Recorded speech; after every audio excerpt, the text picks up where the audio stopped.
that there is a wheel on which the affairs of men revolve, and its mechanism is such that it prevents any man from being always fortunate. There is a wheel of life that controls the destiny of men. It operates through the minds of men, through the power of thought. The philosophy of individual achievement set forth in Mental Dynamite was designed for the purpose of aiding men in the mastery and control of this great wheel, to the end that it may yield them an abundance of all they desire or need and bring enduring happiness. Remember, you who are beginning the study of this philosophy, that this same wheel, which prevents any man from being always fortunate, provides also that no man shall be always unfortunate, if he will take possession of his mind and use it. Napoleon Hill.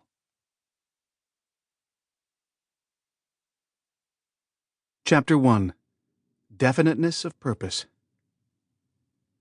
Through the lessons of this book, you will be provided with usable knowledge that would cost you a huge fortune if you acquired it, as it was originally organized from the minds of Andrew Carnegie and more than 500 other distinguished leaders in American business and industry.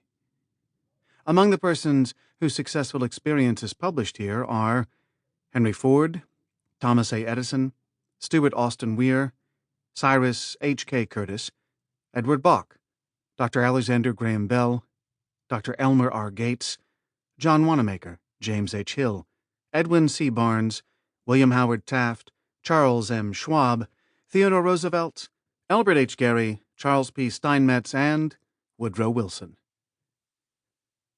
For all practical purposes, you may assume that you are now entering a classroom, in which your teachers will consist of more than 500 of the men who have made America the richest and freest country known to civilization.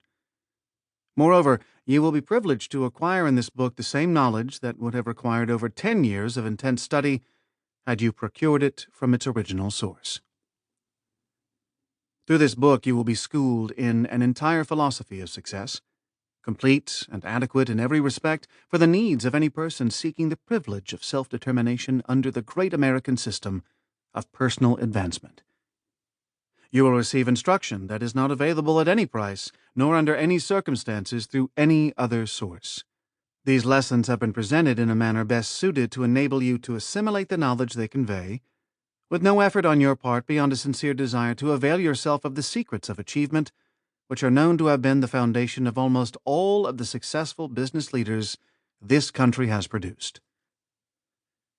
In thus departing from the usual academic style of presenting knowledge, the author has kept in mind the fact that this book is for men and women in all walks of life, whose educational background, occupation, and family responsibilities make it necessary for them to acquire practical knowledge by the shortest and quickest method available.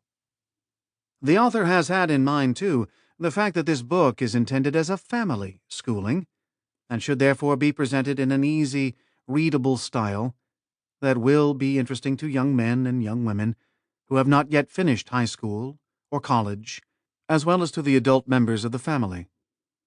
Every principle of individual achievement here presented has been tested and tried in the great crucible of practical experience.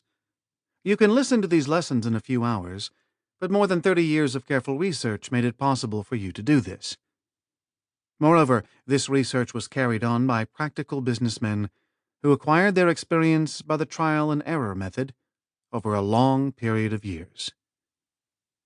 Listen carefully and digest what you hear as you go along. The most important part is not in these lessons, but in your mind. The major purpose of this chapter is not that of suggesting to you what your definite goal in life should be, but rather to bring to your attention the necessity of choosing a major objective as a starting point toward individual achievement. Be sure to make notes as you listen to this book, and then go back and listen to the chapters again for more detailed analysis when time permits. It will be helpful if 2 or more people form a study club for the purpose of reading or listening and analyzing the lessons together. The benefits of this plan will become more obvious after you finish the lesson on the mastermind in the next chapter. Somewhere in this book you will find yourself, that other self, which will throw off all the chains of limitation that previously bound you and reveal